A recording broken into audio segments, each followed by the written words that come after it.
Ya, gracias. El día de ayer ustedes tuvieron clases de leucemia linfática aguda. Hablaron un poco de hematopoiesis, entiendo, ¿sí? Con la doctora Vidal. Perdón, con la doctora Aranda. Ya. Primero, antes de comprender lo maligno, tenemos que tener el concepto de cuál es el proceso por el cual se va a formar la sangre. Vamos a tener los elementos que tenemos, que están en un hemograma regular, ¿no? ¿Qué es lo que tenemos en el hemograma cuando nos reportan? ¿Perdón? Leucocitos. ¿Qué más? Ya, hemoglobina con el piel. ¿Qué más? Plaquetas. Es muy importante que ustedes sepan, además, que el hemograma tiene que ser recortado con toda la fórmula diferencial. La fórmula diferencial es decir, el porcentaje de linfocitos, el porcentaje de segmentados, el porcentaje de eosinófilos, y que definitivamente si ustedes encuentran blastos en un hemograma es anormal.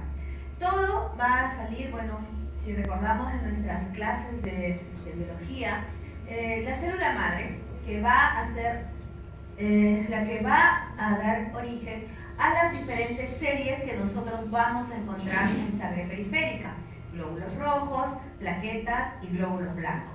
Esto es lo que va a suceder en una hematopoiesis normal.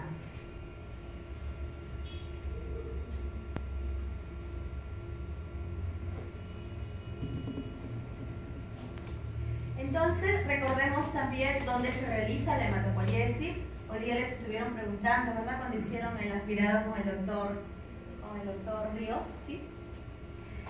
La hematopoiesis en la etapa fetal se hace principalmente en el hígado y en el vaso. Y en los niños pequeños es principalmente en la tibia, donde vamos a poder hacer los estudios para si es que tenemos alguna sospecha de un problema hematológico primario. En el adulto se prefiere la cadera o el esternón para poder hacer el aspirado de médula ósea. El aspirado de médula ósea uno lo puede hacer para mielograma, es decir, para el extendido. Se puede hacer para citometría de flujo. Es una prueba especial en la cual se marcan los precursores y se puede diferenciar si es que son de serie mieloide o son de serie linfática. Además, también es importante y fundamental en toda leucemia tener el estudio de cariotipo. Hacemos el cariotipo convencional y además está el panel molecular. El panel molecular que nos va a permitir diferenciar y hacer saber por ejemplo, si viene con algunas mutaciones, vamos a saber que esa leucemia probablemente no va a responder bien al tratamiento. Nos va a servir también para hacer el seguimiento en algunos pacientes que, por ejemplo, pudieran tener Filadelfia positivo. En esos casos, si el paciente está en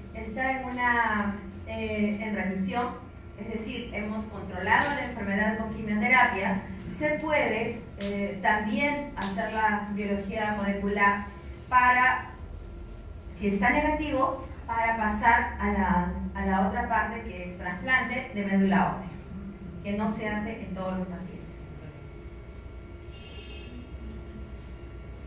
Entonces, esto es lo que vamos a ver desde la célula madre y cómo va diferenciándose las colonias formadoras de eritrocitos, de megacariocitos, de granulocitos y macrófagos. Y finalmente vamos a tener igual el glóbulo rojo, las plaquetas. Las plaquetas no son células, sino son fracciones de megacariocito. No son células porque no tienen núcleo. Eosinófilo, basófilo, neutrófilo, monocito. Todo esto lo vamos a encontrar, y linfocitos, los vamos a encontrar en la sangre periférica en diferentes porcentajes. Por ejemplo, en el adulto vamos a tener un predominio de neutrófilos, mientras que en el niño vamos a tener un predominio de linfocitos. Estoy hablando de un hemograma normal. Ahora, si el monocito se va hacia los tejidos, es macrófago, y un linfocito diferenciado es la célula plasmática, que es otro tema de conversación. Igual, las células madre, y vamos viendo cómo hay marcadores que van a hacer que esta célula termine su ciclo hasta salir a sangre periférica. En la sangre periférica usualmente no hay eritrocitos nucleados, ¿no? Glóbulos rojos que ya terminaron su proceso de maduración. Y como les reitero, todo lo normal que encontramos en la sangre periférica. A ustedes ayer les hablaron sobre leucemia linfática aguda, es decir, la malignización de las células de estirpe linfoide, que pueden ser B o pueden ser T, y que usualmente van a ser motivo de un síndrome linfoproliferativo, adenopatías, hepato, esplenomegalia.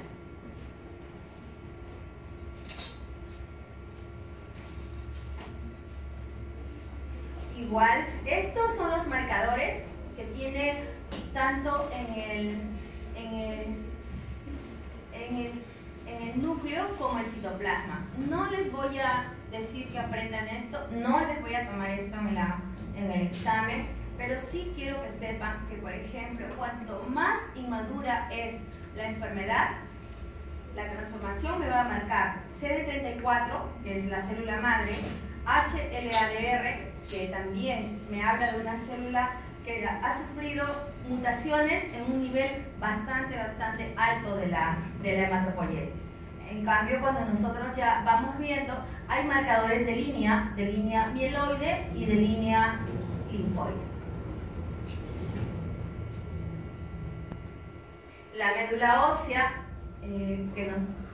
acá vemos un megacariocito que va a tener los precursores eritroides, mieloides y además las células del estroma. Las células del estroma que van a dar soporte a las células que van a las células hematopoyéticas, que son las células adiposas y los fibroblastos. Seguimos con la médula ósea normal. Este, por ejemplo, es un precursor eritroide por el citoplasma. Aquí vemos un segmentado. Y lo que va a pasar en la leucemia aguda, en general, es que vamos a tener el reemplazo de toda esa hematopoiesis normal por una serie de células que van a proliferar de manera clonal. Es decir, lo que habíamos visto anterior va a ser desplazado por estas células inmaduras que se llaman blastos. ¿Y por qué son inmaduras? Son inmaduras porque tienen nucleolo, porque la relación núcleo-citoplasma se ha perdido, casi todo es núcleo, y es muy importante que ustedes también, como hablaba en la práctica, que se deben de llevar el concepto que el término de leucemia aguda no es por el tiempo en el cual se va a producir, sino es por el tipo de células que van a conformar la enfermedad. En este caso, cuando estamos hablando de leucemias agudas, estamos hablando de células muy primitivas que van a hacer transformación que van a hacer la transformación de las células hematopoyéticas normales. En el hemograma, para nosotros es importante, primero, saber si hay o no hay blastos en sangre periférica. Si no hay blastos y mi paciente tiene pancitopenia, podría sospechar de algún otro problema primario en médula ósea, que podría ser, por ejemplo, aplasia medular. También podría haber causas secundarias como por ejemplo infecciones, por ejemplo hiperesplenismo, en el cual vamos a tener secuestro de la sangre. Y si tiene blastos, vamos a ver en el aspirado si hay mayor de 20%, que es lo actual, en médula ósea, en sangre periférica o en médula ósea, estamos hablando de una leucemia aguda. Entonces, cuando nosotros hablamos, de leucemias agudas, ayer hablaban sobre la leucemia linfoblástica. Hoy día nos toca conversar sobre la leucemia mieloide aguda. La leucemia mieloide aguda va desde la leucemia indiferenciada hasta el subtipo M7. Les voy a explicarlo.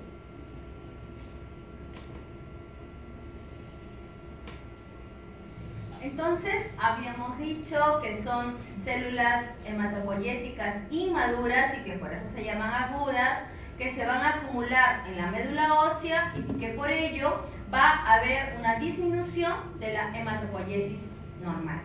La incidencia en general de todas las leucemias es de 1 a 3 por cada 100.000 habitantes. La etiología, como en todo proceso neoplásico, no se conoce, pero sin embargo los factores genéticos pueden ser importantes. Las personas que tienen trisomía 21, por ejemplo síndrome de Down, anemia de Fanconi, pueden tener un riesgo incrementado para hacer leucemia porque sus cromosomas van a ser más frágiles y van a poder formar oncogenes con mayor facilidad. En cuanto a los factores externos, radiaciones, benzol, sí, recordemos que han habido las guerras y cómo hasta ahora algunos sobrevivientes de Japón, por ejemplo, hicieron leucemia por la Segunda Guerra Mundial, ¿no? El virus HTLV1 no está relacionado a leucemia, sino, bueno, es una forma de leucemia, linfoma HTLV1 positivo. El HTLV1 es un primo hermano del HIV y en nuestro país tenemos zonas endémicas por todo el sur del país y se transmite igual que el HIV, madre-hijo, transfusiones y también por relaciones sexuales. Entonces, ¿qué pasa? Que cuando nosotros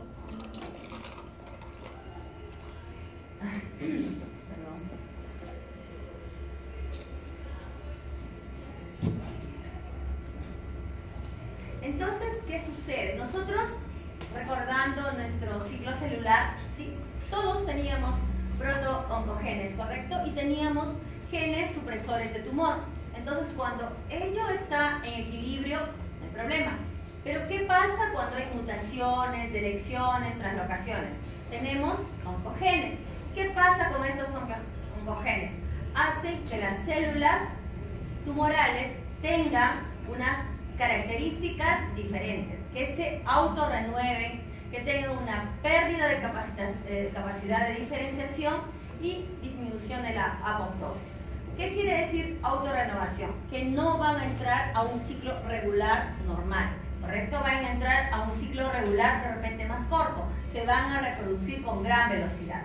Pérdida de capacidad de diferenciación, ya no se van a diferenciar hacia linfocitos, neutrófilos, no, se van a seguir reproduciendo como blastos. Y disminución de la apoptosis, pues van a vivir como quieren y cuando quieren, ¿no? Vamos a, igual, la leucemogénesis, va a haber un daño genético. Y en el caso de la leucemia mieloide aguda va a haber una gran variedad de factores que van a estar en su desarrollo y que principalmente nosotros deberíamos llevarnos el concepto que lo que se va a producir es daño en el DNA. Y esto va a llevar por diferentes mecanismos, pero principalmente mediante el daño oxidativo. ¿Se acuerdan cuando hablábamos del estrés oxidativo? ¿No se acuerdan? El estrés oxidativo puede ser tan grave que puede hacer que una persona desarrolle una neoplasia.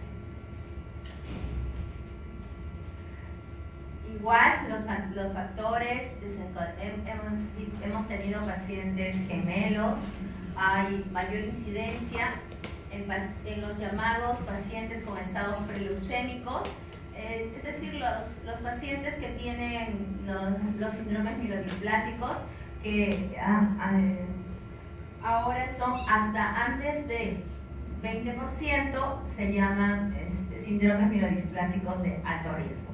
También pueden tener los síndromes mielodisplásicos, pueden tener también blastos, pero en menor cantidad que cuando hablamos de la leucemia aguda. Exposición a radiaciones electromagnéticas.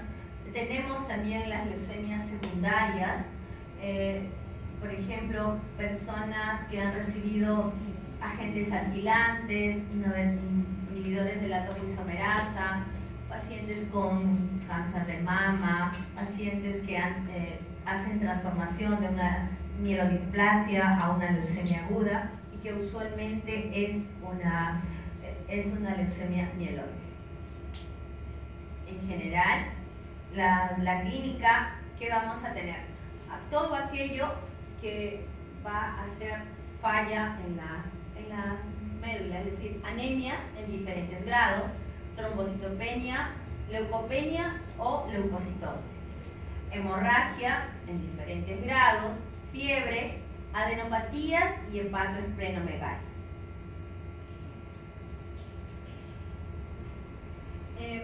Cuando nosotros hablamos de la leucemia linfática aguda y la leucemia mieloide aguda, la presentación clínica, usualmente las leucemias mieloides agudas o las leucemias no linfáticas son aquellas que van a tener presentación principal en adultos mayores. En cambio, la leucemia linfática aguda va a ser más frecuente en los niños. Los blastos, vamos a variar la morfología. Inmunohistoquímica se hacía mieloperoxidasa positivo, la citometría de flujo, hay marcadores de línea, sobre todo el CD13, el CD33, y el tratamiento también va a ser variable. La quimioterapia, todo proceso de tratamiento de la leucemia, sea mieloide o linfoide, va a ser primero la quimioterapia y se llama inducción. En los pacientes que tienen donante de médula ósea y tienen alto riesgo, se va a proponer el trasplante de médula ósea. Muy pocos pacientes se les hace autotrasplante. Usualmente es trasplante de un donante familiar que puede ser totalmente compatible, y ahora se está haciendo también el haploidéntico, ¿no? Es decir, familiares, el papá usualmente dona la médula, de los antígenos de histocompatibilidad mayor, no tienen necesariamente, no comparten los mismos alelos, pueden ser 5 de 6 o 4 de 6 para que puedan donar. ¿Y por qué no ponemos a la mamá? Porque como nosotras tenemos hijos, cada vez que nosotras tenemos hijos, pues vamos haciendo anticuerpos, ¿no? Y entonces podría el paciente desarrollar enfermedad injerto contra huésped. No sé si de eso le hablaron ayer también. Supervivencia es aproximadamente el 60% a 2 años. Anemia. Cuando vean ustedes plaquetas bajas, es la parte primaria de la hemostasia. Es muy importante que ustedes cuando tengan a un paciente sean bastante exhaustivos en la historia clínica. Por ejemplo,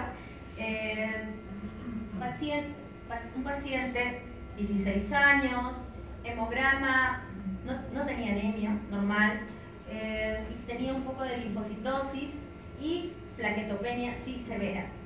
Entonces, le habían pedido un perfil de coagulación y tenía hipofibrinogenemia.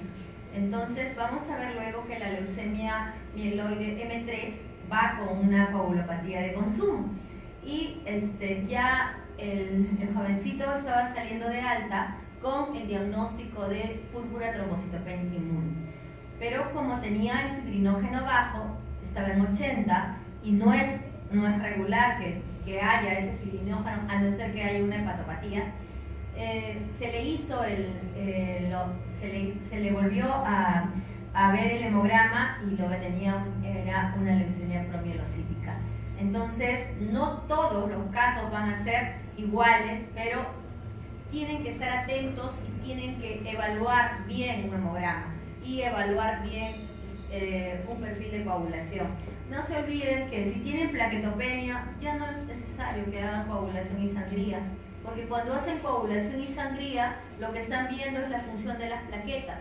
Y de hecho, si está así, es que tiene menos de 20.000 plaquetas. Entonces, no vamos a poder hacer no nos va a servir esa prueba que vamos a hacer.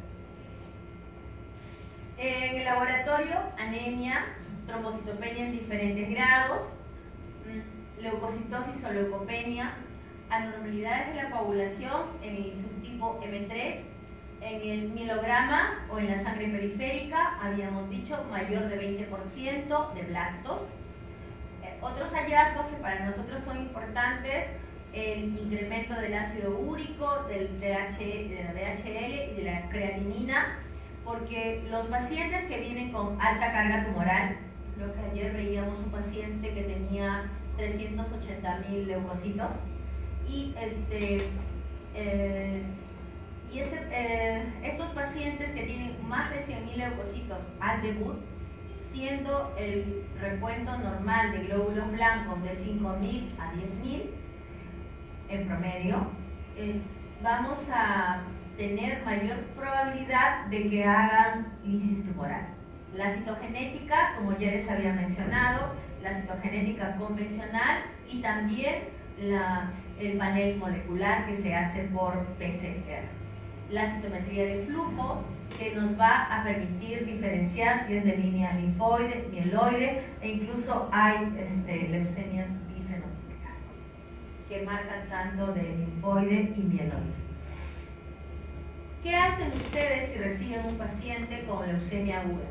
Lo hidratan, lo alcalinizan, hemoderivados es fundamental, antibiótico terapia si es que tiene fiebre, cuidados de inmunosuprimido. ¿Qué significa antibiótico terapia? Antibiótico terapia es que mi paciente está con fiebre, cualquiera de las leucemias, la fiebre es infección hasta demostrar lo contrario. Nosotros no hacemos ventana terapéutica. Cuidados de inmunosuprimido significa que yo tengo que cuidar a ese paciente porque no tiene células activas, no tiene neutrófilos, no tiene linfocitos. Entonces, si nosotros vamos a entrar a verlo, idealmente, inclusive en algunos lugares, los médicos que trabajamos no es necesariamente en un hospital, pero sí en otros lugares, se cambian y se ponen ropa estéril para entrar a ver a los pacientes. Además, se usa la mascarilla, el lavado de manos, como hemos explicado en la práctica, que es fundamental para poder tener al paciente protegido. Es decir, yo tengo que proteger a mi paciente. Otra cosa que deben de tener en consideración es que todo cocido, nada crudo, porque el paciente no queremos que se infecte, no queremos que... Hay mucha cultura que cree que con la comida se van a solucionar muchas cosas. Entonces, otra cosa que siempre preguntan es, pero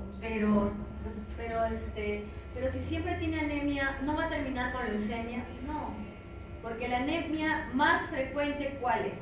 ¿Cuál es la anemia más frecuente? ¿Perdón? por deficiencia de hierro. En las mujeres tenemos que buscar pérdidas menstruales y en los varones y en las mujeres que ya no menstruan tenemos que ver estómago o colon, ¿correcto? Entonces no es correcto que vienen las pacientes asustados porque colegas les han dicho, pero tienes tantos años de anemia, puedes terminar con leucemia. No es cierto. Y les digo, me dicen, doctora, ¿estás segura de lo que dices? Sí, estoy segura, soy hematóloga. Le digo, sí, es así, porque una leucemia no te da tiempo, es de 3 a 6 meses que la enfermedad está creciendo, digamos, dentro de la persona, y la leucemia duele.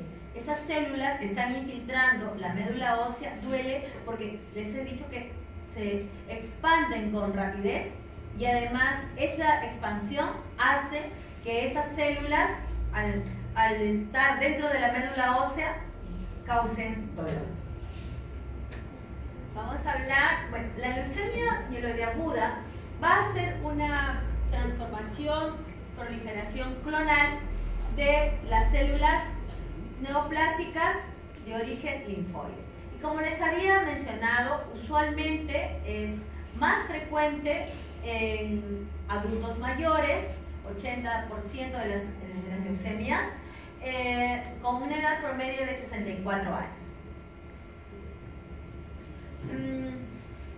Vamos a ver un poco cómo va desde la malignización de un precursor hematopoyético que va a hacer, a su vez, que va a hacer que ya no se va a diferenciar y vamos a tener una proliferación incontrolada. Estamos recordando las clases de ciclo celular, ¿verdad? Una rápida acumulación de células mieloides inmaduras, y de lo que vamos a reemplazar va a ser tejido hematopoyético normal por blastos. Y luego vamos a tener como consecuencia de ello que va a disminuir o aumentar los leucocitos, los glóbulos blancos y las plaquetas. También puede haber crecimiento de hígado y vaso en las formas M4 y M5 de las formas de las leucemias mieloides agudas. Un grupo de trastornos hematológicos malignos, los cuales se caracterizan por la proliferación desregulada de células inmaduras que han perdido la capacidad de diferenciarse. Representan el 15 al 20% de las leucemias agudas. En este punto lo que quisiera resaltar es, primero, que la rápida progresión y que es clonal, y al ser clonal la hematopoiesis otra vez va a ser desplazada de la producción normal. Estas células que han perdido la capacidad de diferenciarse se van a llamar blastos.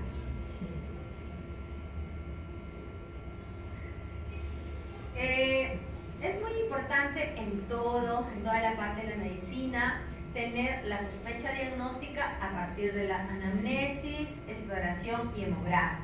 La anamnesis, preguntar hace cuánto tiempo la persona se siente mal. Les voy a contar casos que sí son reales. Tenemos un paciente que vivía en altura, y él se iba al colegio, y cada vez que iba al colegio se cansaba. Entonces, como se agitaba, lo que hacían era nebulizarlo. Y lo nebulizaban, pero nadie le vio las manos, nadie le vio la pupila, nadie le vio nada. Tenía 3 de hemoglobina y tenía leucemia. Entonces, lo mínimo que podemos hacer es examinar, ver y saber desde cuándo tiene ese paciente esa sintomatología. Y el otro caso es de una química farmacéutica que trabaja acá en el Hospital San Bartolomé. Ella había tenido una baja brusca de hemoglobina, ya no menstruaba, le habían hecho endoscopía, no tenía molestias gástricas y le pusieron sangre en su policlínico y la mandaron a trabajar. A las 2 semanas vuelve a hacer anemia severa y se desmaya y recién la mandan para el hospital y tenía pancitopenia. El mensaje es: no se conformen solo con hacer hemoglobina hematocrito, tienen que tener un hemograma completo. En el hemograma completo les tienen que reportar nivel de hemoglobina, les tienen que reportar leucocitos y fórmula diferencial y la cifra de plaquetas. Recién allí vamos a poder decir que si el paciente está bien o no está bien. No existe el término de principios de leucemia. No existe. ¿Tienes o no tienes leucemia? No existe el término de principios de anemia. ¿Tienes o no tienes anemia? Las mujeres a nivel del mar tenemos entre 12 a 14 de hemoglobina y los varones de 14 a 16. Si tienes 11 de hemoglobina, tienes anemia. Y tienes anemia leve, pero tienes anemia. Entonces, si nosotros vamos, como ustedes me han contestado, si nosotros vamos a pedir, inclusive, no todos los hemogramas, por si acaso, nos reportan las constantes corpusculares. Hay solo algunos y sabemos que la anemia ferropénica es microcítica hipocrómica. Esta paciente no tenía, parecía una anemia por enfermedad crónica, entonces no había razón para que ella vino tomando sulfato ferroso casi 3 semanas. Entonces es necesario que ustedes se lleven algunos conceptos importantes para que podamos diagnosticar y tratar o llamar al hematólogo aquí. La clínica, la morfología, les había dicho la citometría de flujo y también la biología molecular del panel molecular. Las manifestaciones en leucemia mieloide aguda van a ser igual asociadas a la infiltración de la médula ósea. Enfermedad extramedular va a ser más frecuente en las formas M4 y M5, es decir, podemos tener adenopatías, podemos tener hepatoesplenomegalia y la sintomatología asociada a leucostasis, a hiperuricemia y a falla renal, sobre todo en aquellas personas que van a tener el síndrome de lisis tumoral. Recordemos también que los pacientes tienen que ser alcalinizados y tienen que recibir hidratación intensa. En cuanto a la clínica, la palidez debe notarse, la neutropenia va a hacer que la persona esté predispuesta a infecciones, trombocitopenia va a ser más frecuente, la manifestación, como les mencionaba, con menos de 20.000 plaquetas. Blastos. Habíamos dicho que hepatoesplenomegalia pueden haber en las formas M5.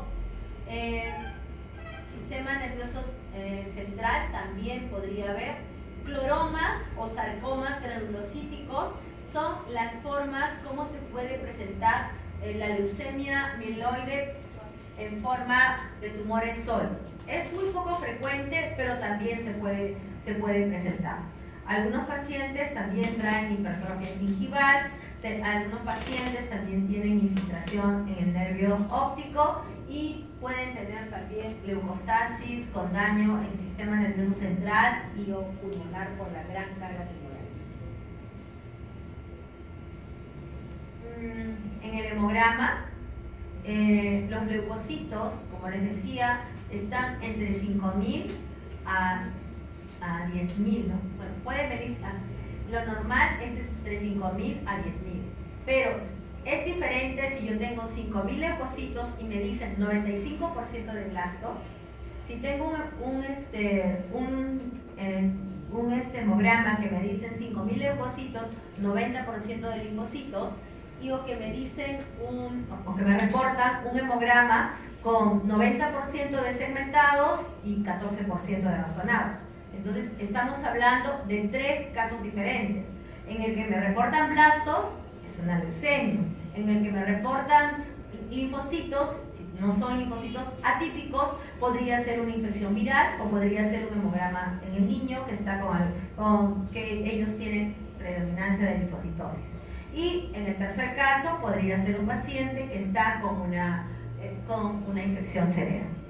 En cuanto a, como les había mencionado, la citoquímica, en algunos casos se hace biopsia medular, en la mayoría es el mielograma, y también la citometría de flujo para terminar de definir los subtipos. Pero nosotros no esperamos a que lleguen todos los exámenes para poder empezar el tratamiento.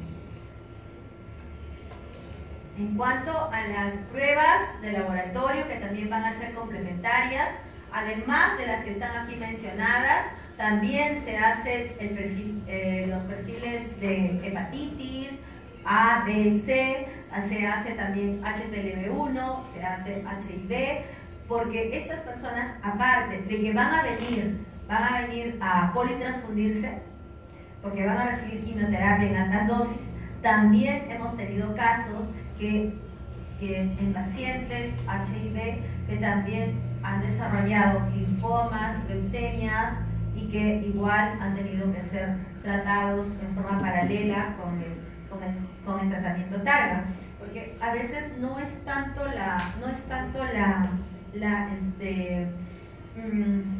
el conocimiento y no está la cultura de las personas de hacerse exámenes cada año. Entonces, a veces le haces la prueba y tienes que darle dos noticias, ¿no? Uno que tiene leucemia y otro que salió su prueba positiva para HIV. Entonces, nos ha sucedido esos casos. Y hace como, será medio año atrás, vino un muchacho, un paciente adelgazado, con fiebre, que había pasado por varios médicos y se notaba consuntivo, se notaba que había bajado de peso, se notaba que no estaba bien y le pedí la prueba de HIV y salió positiva. Entonces él me dice, doctora, ¿pero por qué me han hecho hasta mielograma? Pensando que yo tenía leucemia. Me dijeron que podía tener leucemia, pero su hemograma no era de leucemia, no había blastos. Entonces yo le dije, mira, no hay leucemia, esto es un hemograma que no reporta blastos, y me dice, doctora, ¿pero por qué los otros médicos no me han pedido esta prueba? Yo respondo por mis actos médicos, pero no por los demás, ¿no? Es otro grupo. La clasificación va a ser por morfológica, franco-américo-británica, y por citometría de flujo, mieloperoxidasa es un marcador de línea. Citogenética, favorable, translocación 821, intermedio, y malo, de elección del 5, de elección del 7, cariotipo complejo, porque usualmente vienen de displasias transformadas. Pero ahora, con el panel molecular, esto también va a cambiar la clasificación. Vamos a ir desde la M0, que es la no diferenciada, M1 sin maduración, M2 con maduración, M3 la promielocítica, y vamos viendo aquí la frecuencia con la cual vamos encontrando. La leucemia mieloide promielocítica es bastante particular, porque va a haber diferenciación hasta la fase de promielocito, y lo que va a cursar además esta persona es con una coagulopatía de consumo que puede ser mortal incluso antes de que el paciente inicie el ácido transretinoico. Por eso es que les contaba el caso de ese jovencito que fue diagnosticado como PTI. Seguimos la M4, la mielomonocítica, la M5, la monocítica, la M6 es la eritroblástica o la eritroleucemia, y la M7 es la megacariocítica, la megacarioblástica. En los subtipos, igual, vamos desde M0 hasta M7, y Y la bifenotípica es aquella que tiene marcadores mieloides y linfoides al mismo tiempo. Pero aquí se trata primero, se da primero el tratamiento linfoide y luego se empalma con el tratamiento mieloide. Es muy poco frecuente. M0, sin diferenciación. ¿Qué nos va a ayudar acá? La citometría de flujo, que nos va a dar marcadores de serie mieloide. La eritroleucemia, estos son precursores eritroides, le decía, del citoplasma, y van a la eritroleucemia. Aquí vemos que toda la hematopoiesis normal ha sido reemplazada por eritroblastos. La leucemia megacariocítica es la malignización de los megacariocitos, igual, desplazamiento de la hematopoiesis normal por megacarioblastos. Los cuerpos de Auer, los ven acá, se van a encontrar en un hemograma, en un extendido, principalmente en las formas, a partir de la forma M2.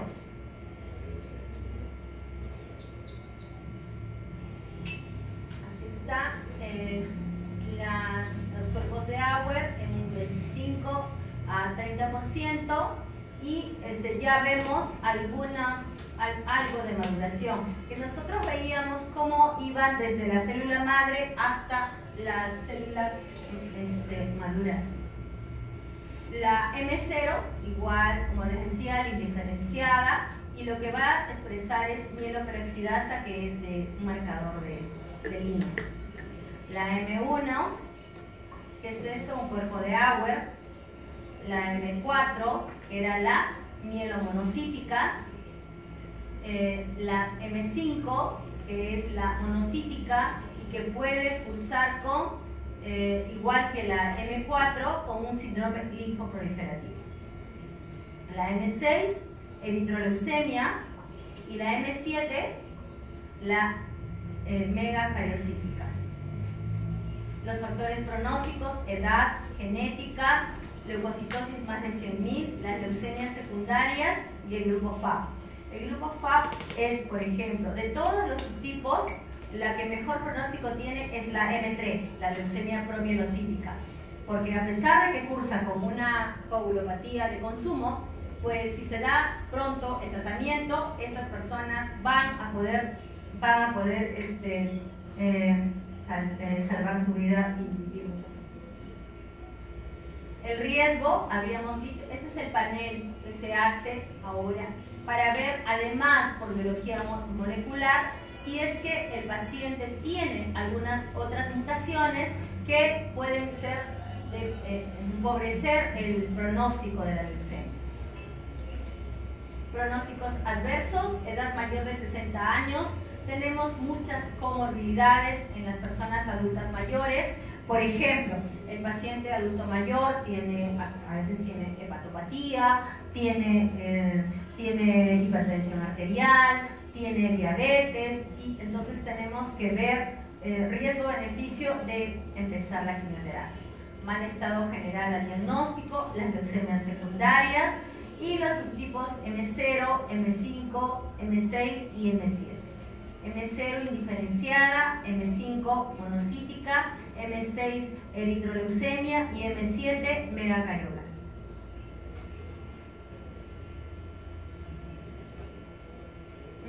El objetivo en general es alcanzar la remisión completa con el primer curso, que es de inducción.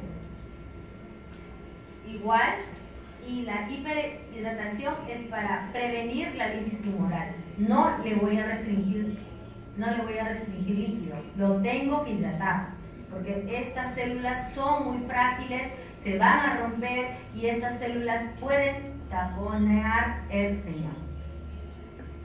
El tratamiento de soporte: cuando ustedes le dicen tratamiento de soporte, ¿qué les están diciendo? Transfundan glóbulos rojos. ¿Cuándo? Cuando tiene menor de 8 de hemoglobina. Plaquetas, si tiene menos de 20.000, pero si es leucemia promielocítica, recomendamos mantener en 50.000 plaquetas. profilaxis y tratamiento de infecciones, y el tratamiento quimioterápico, que la primera fase va a ser la inducción, la consolidación, y luego puede venir el trasplante de médula ósea. Evitar la recaída. Ahora se está trasplantando incluso hasta los 50 años. Y el trasplante principalmente que se hace es el halogénico. Se llama 7×3 porque son 7 días de arabinócido de citosina más un antracíclico. En leucemia promielocítica no usamos el 7×3, solamente usamos ácido transretinoico y un antracíclico. La lisis tumoral.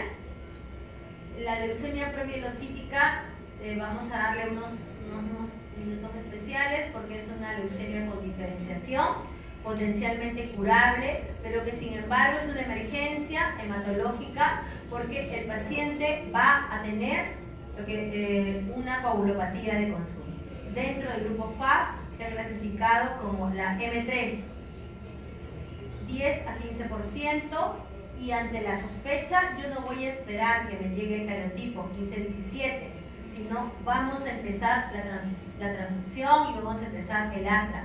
El 75% de las personas muere porque por la coagulopatía más no por la enfermedad. El diagnóstico es morfológico. Se quedaron en la fase de promielocitos. Aquí están los promielocitos. Y la diótesis hemorrágica, que puede ser compleja y que puede causar la muerte sin tratamiento precoz.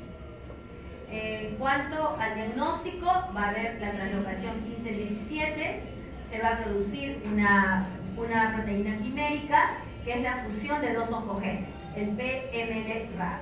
También se hace biología molecular para encontrar esta mutación y también para hacer seguimiento. Si la persona está en revisión hematológica, también debe estar en revisión molecular. Aquí tenemos los por cariotipo convencional y por biología molecular. El tratamiento de leucemia premerocítica debe ser lo más pronto posible, de soporte, como les he dicho, transfusión de plaquetas, de plasma fresco congelado, crioprecipitado. Esta es la única leucemia que no va a trasplante, se trata con ATRA y antracíclicos, consolidación, y tiene 2 años de mantenimiento. Esta es la única leucemia mieloide que no se trasplanta en primera remisión, que va a mantenimiento 2 años y que tiene un buen pronóstico siempre y cuando se trate a tiempo. ¿Qué hace el ATRA? El ATRA lo que hace es que estas que se quedaron en la fase de promielocito continúen diferenciándose hacia células normales. El síndrome ATRA es una complicación que se puede presentar durante el tratamiento, que puede presentar fiebre, insuficiencia respiratoria, y lo más importante que recordemos es que se presenta dentro de los primeros días de tratamiento. Y lo que tenemos que hacer en ese momento es suspender el ácido transretinoico. Sí. Algunas cosas que yo quiero dejar siempre en claro. Primero, la leucemia mieloide aguda es una enfermedad predominantemente de adultos mayores. Entonces, si viene un paciente de 80, 85 años, aunque ustedes lo lean en sus libros que dicen en España, en Europa, dan tratamiento hasta los 70 años, pero el estado nutricional, la calidad de vida de esas personas es diferente. Por eso nosotros usualmente hasta los 60 años es el protocolo, y podría ser inclusive hasta los 65 dependiendo del estado general. Recuerden también la leucemia promielocítica, que es un subtipo bastante especial que cursa con una coagulopatía de consumo que puede ser mortal. si es que no se trata a tiempo. Y recuerden que no es la única leucemia, que es la única leucemia que no se trasplanta en primera y que va a mantenimiento. Estoy hablando solo de leucemia mieloide aguda, porque ayer les hicieron la clase de linfoide y sí hay unos subtipos que van a mantenimiento. Recuerden que no existe la novela, ¿no? Que la joven está con leucemia y de pronto aparece su padre y le salva la vida. No, el trasplante se hace cuando el paciente está en remisión. Hay algunos casos de leucemias que son Filadelfia positivos. Quiero que también recuerden que los síndromes mieloproliferativos crónicos, uno de ellos es la leucemia mieloide crónica. La leucemia mieloide crónica puede hacer crisis blástica dentro de su evolución. Tiene una fase crónica, tiene una fase de aceleración y tiene una fase blástica, de crisis blástica. Puede ser mieloide o puede ser linfoide. Entonces, esos pacientes van a tener además cromosoma Filadelfia positivo. En esos casos tenemos que adicionar al tratamiento quimioterápico un inhibidor tirosinquinasa, porque lo que hace este oncogen, que es la translocación del cromosoma Filadelfia del 922, lo que va a hacer es que van a hacer que se sobreexprese la tirosinquinasa, y eso va a hacer que la célula igual se produzca cuando quiera, como quiera y el tiempo que quiera. Entonces el pronóstico en el tratamiento ha mejorado con los inhibidores tirosinquinasa. En el hospital lo que tenemos es imatinib y tenemos también dasatinib si es un adulto mayor, usualmente no lo voy a someter ni a un trasplante ni tampoco a una quimioterapia muy intensa. Podemos bajar un poco la carga tumoral dándole quimioterapia oral o quimioterapia en bajas dosis, que también se puede dar subcutáneo. Y como les decía, la leucemia duele y duele bastante. Entonces es por eso que dentro del tratamiento también tienen que estar indicados los analgésicos. Y